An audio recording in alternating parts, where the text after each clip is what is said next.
Okay, so interesting news this week. The Tesla CyberTruck that's come out over the weekend.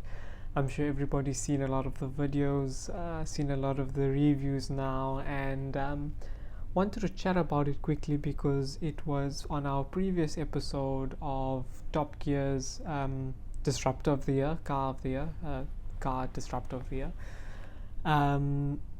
And I spoke about why I thought it deserved it and basically where it kind of sits within the bigger automotive category. Now, first of all, I must say, from the content that I've seen and the noise that's been made about it online, it is probably the biggest launch or the most anticipated, the most critiqued, the most, I think, with the subjective opinions on a vehicle that's been for a very, very long time. And I think it's a good thing, right? It again brings awareness, it brings publicity to the car, to the automotive scene. And why I say that is traditionally we had very specific cars that caused such a uproar or excitement, right? So for example, when the new Supra came out and the hype that was built around that versus what it was delivered, a lot of people felt let down, a lot of people liked it, right? You had, for example, the new Lamborghini replacement. You had the Huracan when it came out years ago, and the excitement around, what was replacing the Gallardo. And the same thing when the new M3 came out and basically it replacing, the F80 or the G80 replacing the F80, and the fact that it was going all-wheel drive and it had this, very controversial front end and controversial design. So those were the kind of cars that caught a lot of media attention and a lot, sparked a lot of conversations on the internet. And I think the Cybertruck has done the same thing, but brought in an even bigger community, because a lot of those cars, the G80s, etc., the Gallardo replacement, the Huracan, are targeted towards automotive enthusiasts, right? Or people with a lot of money, in the case of the Lambos, that can afford those type of cars. Whereas for the first time, there's a big community that's been built around EV cars, right? And they may not necessarily be automotive enthusiasts in terms of, let's call it, fast cars or engaging to drive or, rally or F1 history, whatever it may be. They may just like the fact, that cars are EV, the technology that it has to offer, what differentiates it from a sort of, traditional car, let's put it that way. And so you've got that huge fan base on this side, which are screaming and excited about the car. And then on the same end, you've got all these, automotive, I guess, people on the other side that are also super excited about what this car can offer, or what it is being able to offer, or not excited, depending on what your view of the Tesla Cybertruck is.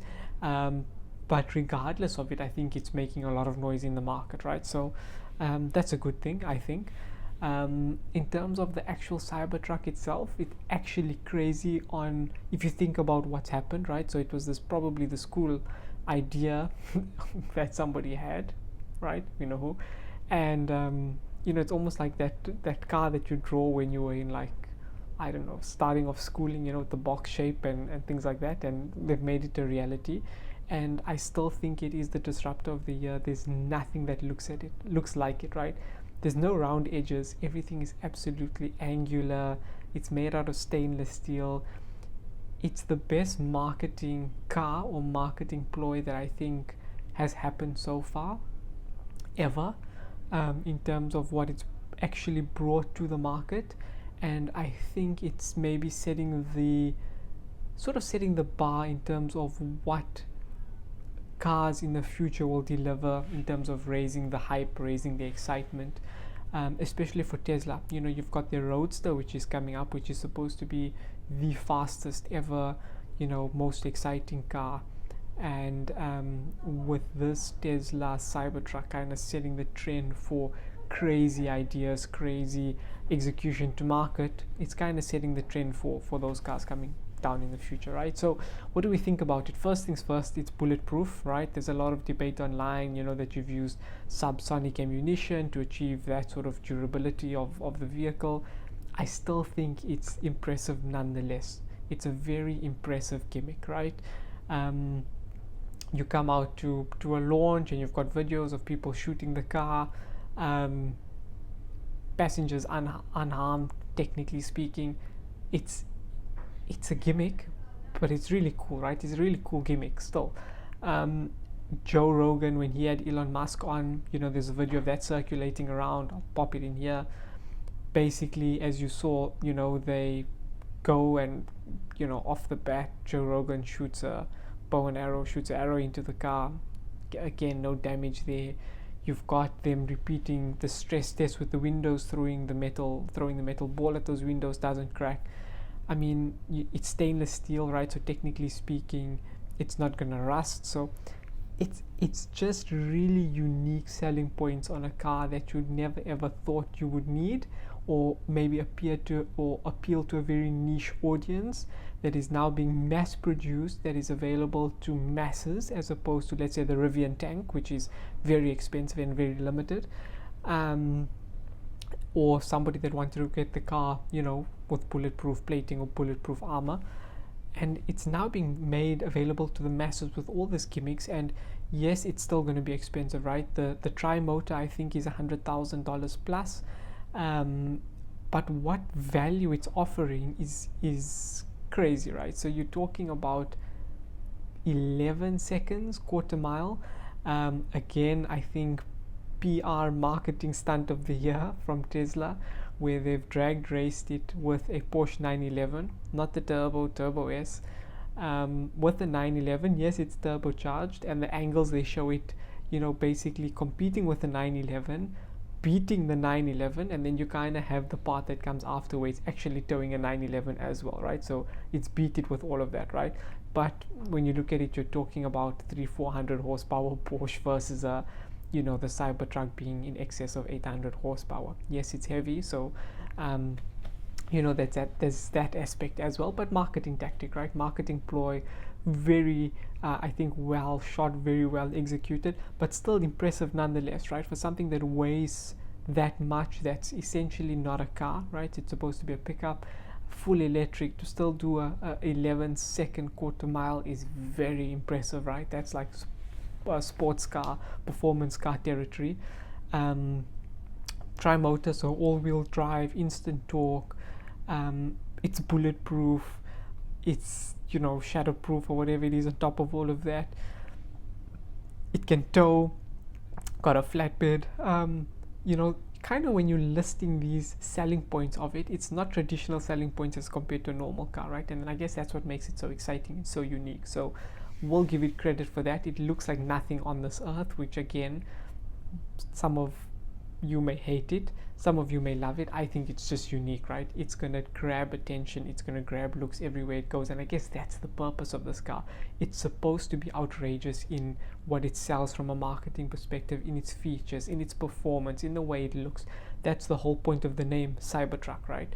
And what it's supposed to be pitched at. And like I'm saying, it really makes an interesting or compelling proposition for consumers, right? Is that if you're somebody run-of-the-mill that maybe likes performance, or you're into trucks, or camping or something like this outdoors, and you've got this coming to the market that's technically going to be mass produced, yes, it's expensive, but there will be variants down the line that maybe have sacrifice some motors, or it sacrifices some performance, or sacrifices some range in terms of mileage, or whatever it may be, that may come down. I think it's about $80,000 and $60,000.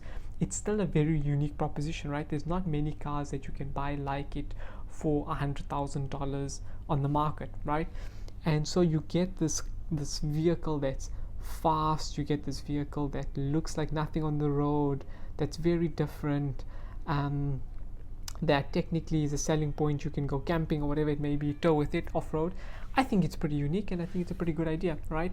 It's also very heavy, so from a marketing perspective, it's going to target the people who got businesses, right? They're going to use it as tax write-offs to get into the vehicle, especially in the States, because of the kind of the laws there around the weight of the vehicles and what you can and cannot claim.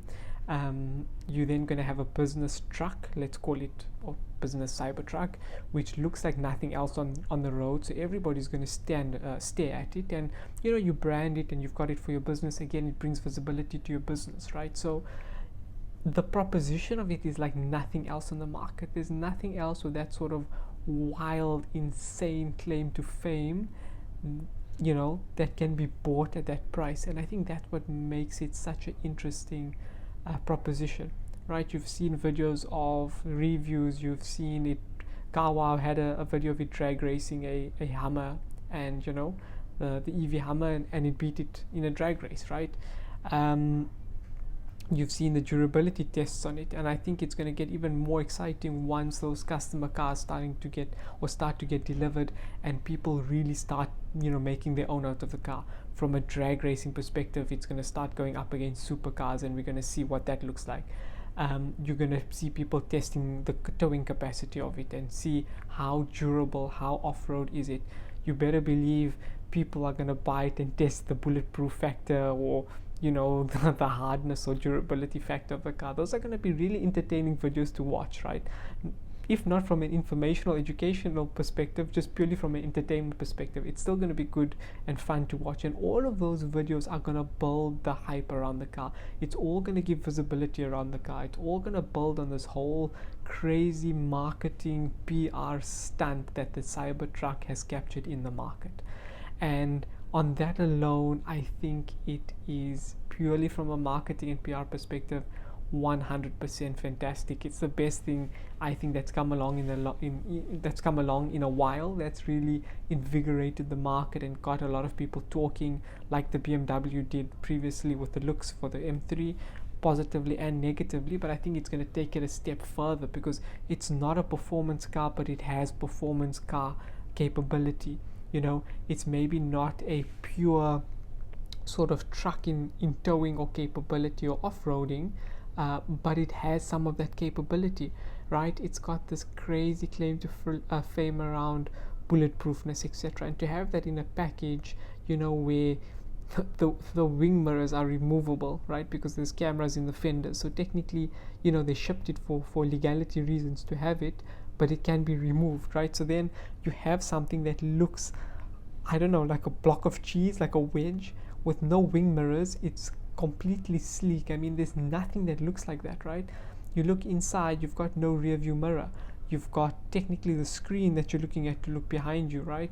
Whether that holds up, in reality, from a practicality perspective in day-to-day life, is yet to be seen. There were a lot of complaints on previous Teslas about, door handles sticking or being frozen shut when it's super cold. And what does that mean from the rear view camera, or from the side cameras, whatever that may be? I don't know. You've got your sun visors, which are magnetic. There's so many little cool features and gimmicks in the car that builds up to what a Tesla is known for, and then pulls in all these other capabilities from cars and supercars and off-roading trucks in all different categories into one vehicle that makes it available, mass-produced to the people at different price points, in something that is totally unique and doesn't look like anything on the road. And for that, you have to give it credit, whether you like it or not, whether you agree that it looks terrible or you agree that it looks amazing. It is definitely the disruptor car of the year, and I think probably one that we've seen in the last couple of, I would say the last decade maybe. I mean, it's so different, and it's pushed so many boundaries in that regard. So I'm going to be looking forward to see a lot of the other videos that come out from creators on the durability side and the performance side of it, and I think it's going to be very interesting to watch. I would love to hear what you guys think of the Tesla Cybertruck, and hopefully we'll have some more clips to chat about soon. Cheers.